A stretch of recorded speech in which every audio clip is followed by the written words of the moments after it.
Hi. So this video is for the instructional strategy and training exercise video, and what I decided I wanted to do on this video, since it was since the intention of it is to be a practical exercise and sort of mock a classroom or some sort of training, the idea that I thought would be good would be if you're familiar at all with the Jimmy Kimmel Show, which I love.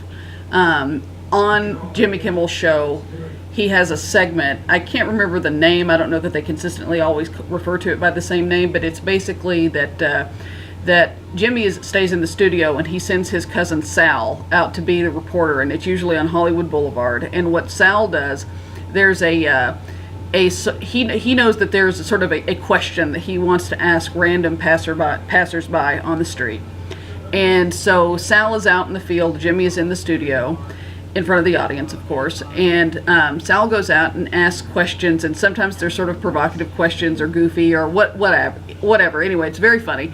And so the game of it is that when Sal asks the question to the person, the passerby on the street, and it's, for anybody from all walks of life, and he'll ask them this question, and they tape that portion, but right before the person answers, they cut the tape, and then they go back to Jimmy and then he basically allows the studio audience to it's a question that's usually a one or the other answer. It's not usually a whole bunch of possible answers. Usually one or the other. And so the audience, based upon the appearance of the person and also what the nature of the question is, the audience will sort of yell out whether they think they're going to answer this way or this way. And it's very funny. It's also, it is a little bit of profiling, because you are sort of,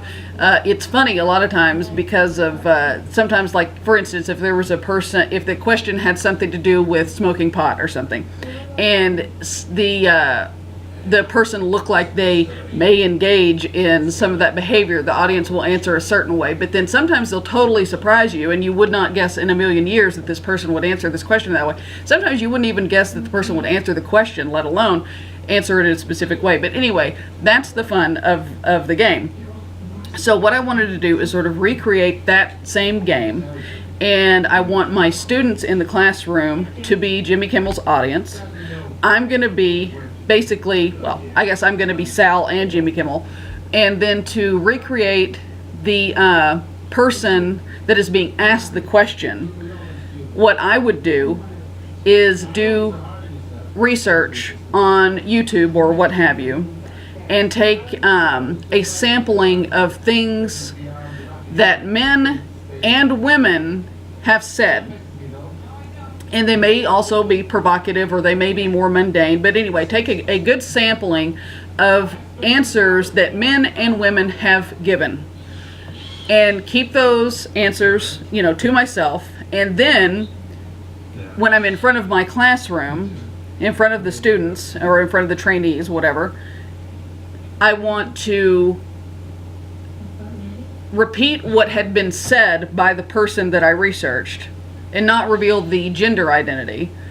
And I want to state, okay, this is what the person said. And then the audience would basically, the classroom or the trainees would yell out basically whether they think it was a man or a woman that made that statement. And then at the end of the question and answers, basically I would keep a tally of who they thought answered each question, male or female, and to see how accurate that was. And of course I would choose questions that seemed to be pretty typical, and then I would also do some that were pretty atypical to get sort of a wide variety of answers. And I would want to do that because people have a lot of preconceptions about how women and how men feel about things, particularly about the opposite sex. And so that is where I would focus my attention when I'm doing my research, and that is my idea for what I would do for this project. That's what I would do in a classroom or a training room situation, and I would do that in order to sort of to sort of provoke what people would typically think of that women would say, what people would typically think that men would say, and to get a mix of both of those answers, just to see how accurate people were. And my guess is probably, based upon how I would do the research, is that probably people would be pretty wrong on a lot of it. That's how I would try to make it, so that it would be sort of, you can't assume that you know how men and women are necessarily going to answer questions and how they're going to respond to things. And so that's how I would sort of skew my research. But that would be the exercise that I would do for my class. Thank you.